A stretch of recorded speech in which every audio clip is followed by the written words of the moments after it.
ধিং বিধানসভা সমষ্টিত কংগ্ৰেছৰ প্ৰাৰ্থিত্বৰ যুঁজ তীব্ৰ গতিত আগবাঢ়িছে। সোহাবুদ্দিনে নতুন প্ৰাৰ্থিত্বৰ প্ৰত্যাশী হিচাপে আত্মপ্ৰকাশ কৰে। আগন্তুক 2024 চনৰ বিধানসভা নিৰ্বাচনৰ দিন যিমানে ওচৰ চাপি আহিছে, সিমানেই নগাঁও জিলাৰ 55 নং ধিং বিধানসভা সমষ্টিৰ কংগ্ৰেছ দলৰ নিৰ্বাচনী তৎপৰতা বৃদ্ধি পাইছে। দিনক দিনে এই সমষ্টিত কংগ্ৰেছৰ প্ৰাৰ্থিত্বৰ প্ৰত্যাশীৰ সংখ্যা বাঢ়ি গৈ আছে, যাৰ ফলত প্ৰাৰ্থিত্বৰ যুঁজ অধিক আকৰ্ষণীয় হৈ পৰিছে। ইতিমধ্যে প্ৰত্যাশীৰ সংখ্যা 1.5 কোটিতকৈও অধিক হৈছে। আজি আকৌ এগৰাকী নতুন প্ৰাৰ্থিত প্ৰত্যাশী হিচাপে ওলাই আহিছে সোহাবুদ্দিন। সংখ্যালঘু অধ্যুষিত এই সমষ্টিটোত বিগত প্ৰায় 20 বছৰ ধৰি অল ইণ্ডিয়া ইউনাইটেড ডেম'ক্ৰেটিক ফ্ৰণ্টৰ দখলত আছে।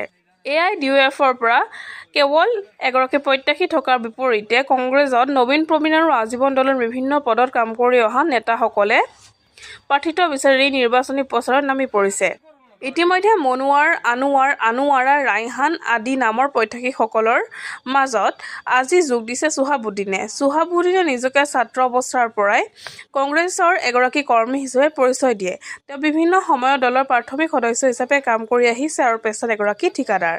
আজি সমষ্টিটোৰ কদমনিৰ ৰামপুৰ সত্ৰত তেওঁৰ প্ৰাৰ্থিত্বৰ দাবীত সহস্ৰাধিক পুৰুষ মহিলা কংগ্ৰেছ কৰ্মী ওলাই আহিছে। এইসকল কৰ্মীয়ে কংগ্ৰেছৰ শীৰ্ষ নেতৃত্বৰ ওচৰত সোহাবুদ্দিনক প্ৰাৰ্থিত্ব প্ৰদান কৰিবলৈ দাবী উত্থাপন কৰিছে। এই পৰিস্থিতিত ধিং সমষ্টিত কংগ্ৰেছৰ আভ্যন্তৰীণ প্ৰতিযোগিতা তীব্ৰ হোৱা নিৰ্বাচনী পৰিৱেশ অধিক উত্তেজনাপূৰ্ণ হৈ পৰিছে। দলৰ নেতৃত্বই কাক চূড়ান্ত প্ৰাৰ্থী হিচাপে ঘোষণা কৰিব, সেয়া চৰ্চাৰ বিষয় হৈ পৰিছে।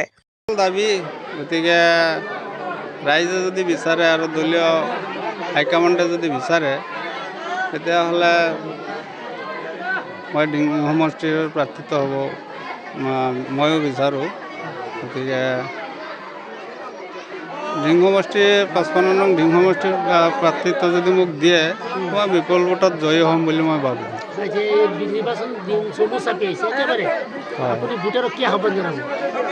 মই ভোটাৰক আহ্বান জনাম যে অহা নিৰ্বাচনটো যিমান পাৰে সোনকালে আমি চবেই ওলাই আহিব লাগিব আৰু দলৰ হৈ কাম কৰিব লাগিব। যিমান পাৰোঁ আমি দলৰ কাম আগুৱাই লৈ যাব লাগিব, যাতে আমাৰ দলটো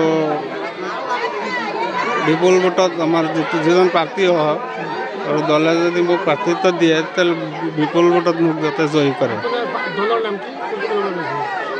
জি কংগ্ৰেছ দলৰ পৰা। মোৰ নাম সোহাবুদ্দিন, ৰামপুৰ চত্ৰ। মই 91ৰ পৰা কংগ্ৰেছত কাম কৰি আছোঁ। মই এনেই এক্টিভ মেম্বাৰ হৈ আছোঁ আৰু ডিষ্ট্ৰিক্টতো মই ছেক্ৰেটাৰী হৈ আছোঁ।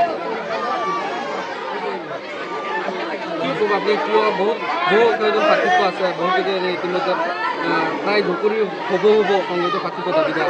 আপুনি যদি ওলাই আহিছে, কি মনোভাৱ লৈ ওলাই আহিছে, কি ক'ব? প্ৰাৰ্থিত্বটো চবেই বিচাৰিব পাৰিব, কাৰণ গণতন্ত্ৰত চবৰে ৰাইট আছে, চবৰে অধিকাৰ আছে, চবেই বিচাৰিব। তাৰপিছত দলে যাক দিয়ে তাকেই লৈ আমি চবেই কংগ্ৰেছতে একেলগত কাম কৰিম।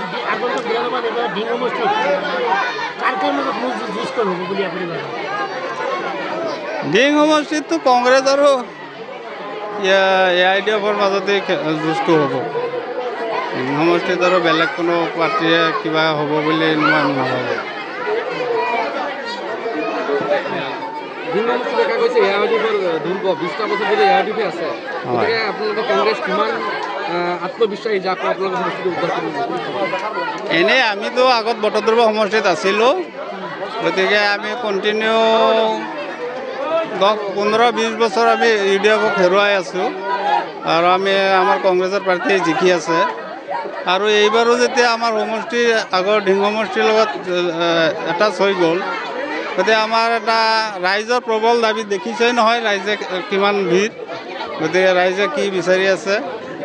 ৰাইজৰ প্ৰবল দাবীৰ ফলত মোৰ আমাৰ ধাৰণা হৈছে যে না, যদি দলে মোক প্ৰাৰ্থিত্ব দিয়ে, তেতিয়াহ'লে আমি 110% আমি জয়ী হ'ম। আমি দাবী জনাওঁ যে সোহাবুদ্দিনৰ হৈ আজি 1000 মানুহৰ ওপৰত হৈছে ইয়াত। এইটো কাৰণে হৈছে সোহাবুদ্দিনক সকলোৱে ভাল পায়, আৰু এটাই ৰাইজৰ দাবী যে কংগ্ৰেছ দলে সোহাবুদ্দিনৰ টিকেটটো দিব লাগে আমি ৰাইজে সকলো ৰাইজে দাবী কৰোঁ যে এই অঞ্চলৰ ৰাইজে ডিং সমষ্টিৰ ৰাইজে মানে দাবী কৰে যে সুৰাবুদ্দিনে টিকটটো পাব লাগে। আৰু আগৰ পৰা মানে সুৰাবুদ্দিনে মানে এই দলৰ হৈ বহুত যথেষ্ট কষ্ট কৰি আছে, আৰু কষ্ট কৰি যাব। দলে দিলেও যাব, নিদিলেও মানে দলৰ হৈ কাম কৰি যাব। আমি কওঁ যে দলে মানে দিলে, আমাৰ টিকেটটো দিলে আমাৰ ৰাইজৰ কাৰণে বহুত ভাল হ'ব। আৰু আমি দাবী জনাওঁ যে এই অঞ্চলৰ ৰাইজ বহুত গৰীব ৰাইজ হয়, পিছপৰা ৰাইজ হয়, আৰু সুৰাবুদ্দিনে যদি টিকেটটো পায়, টিকেটটো পাৱাৰ পিছত এই অঞ্চলৰ ৰাইজ বহুত সুখী হ'ব। এইটোৱে আমাৰ কথা, এইটোৱে আমি বহুকেইজনে টিকেটৰ দাবীদাৰ কৰিছে ঢিঙত। সুৰাবুদ্দিনক কিয় টিকেট দিব বুলি আপুনি ভাবে? আমি ভাবোঁ যে সুৰাবুদ্দিনে কাম কৰি গৈ আছে, সুৰাবুদ্দিনে টিকেটটো নিশ্চয় পাব, সেইটোৱে আমাৰ মনৰ আশা। আৰু আমি সুৰাবুদ্দিনৰ লগত মানে আমি ৰাইজ হৈ আমি কাম কৰি গৈ আছোঁ আৰু কৰি যাম। সুৰাবুদ্দিনৰ গড় হৈছে আপোনাৰ পদমণি ৰামপুৰ সত্ৰ। সব মানুহে সুভাবুদ্দিনক ভাল পায়। গৰীব দুখীয়া ধনী যি মানুহ, যি সম্প্ৰদায়ৰ মানুহ আছে চবেই সুভাবুদ্দিনক ভাল পায়। সেইকাৰণে আজি ইমান এই হাজাৰ হাজাৰ মানুহ সমবেত হৈছে। আমি হাইকমাণ্ডৰ ওচৰত এটা অনুৰোধ জনাওঁ যে যাতে এই ডিং সমষ্টিত কংগ্ৰেছৰ টিকেটখন হাইকমাণ্ডাৰে সুভাবুদ্দিনক দিলে আমি ৰাইজে সবেই মিলি সুভাবুদ্দিনক মানে বিপুলভাৱে জয়যুক্ত কৰাম। এইটো আমাৰ ৰাইজৰ আশা।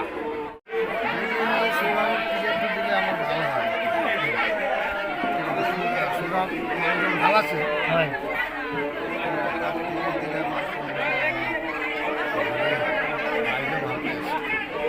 বহুত মানুহ মানে পালে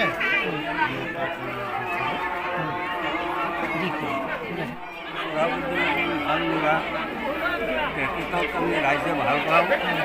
গতিকে আমি ৰাইজে মিলি পেলাই চেষ্টা কৰি আছোঁ সুভাবুদ্দিন যাতে আমাৰ হাইকমাণ্ডৰ পৰা টিকেটটো পায় কংগ্ৰেছৰ পাৰ্টিৰ পৰা। গতিকে কংগ্ৰেছ পাৰ্টিৰ পৰা টিকেট পোৱাৰ পিছত আমি ৰাইজে মিলি পেলাই সুভাবুদ্দিনক যিটো উপায় জয়যুক্ত কৰাম বুলি আমার রাইজর আশা। আমরা কংগ্রেসের প্রার্থী হিসাবে রাইজে বাচ্চা দিতেছি। গতিকে উপর মহলে যদি চিন্তা করে সুভাবুদ্দিন যে কার্ড দেয় তাহলে আমরা বিপুল বুড়ে পাশ করাইতাম বলে আমরা আশা আছে। গতিকে রাইজে পক্ষ থেকে আমরা কইতেছি যাতে সুভাবুদ্দিন সাহেব এই কংগ্রেস দলের দিন সমস্যার কার্ড দিবার লাগিয়া আমি উপর মহলে অনুরোধ জানাইছি। News Desk Report, NE Express.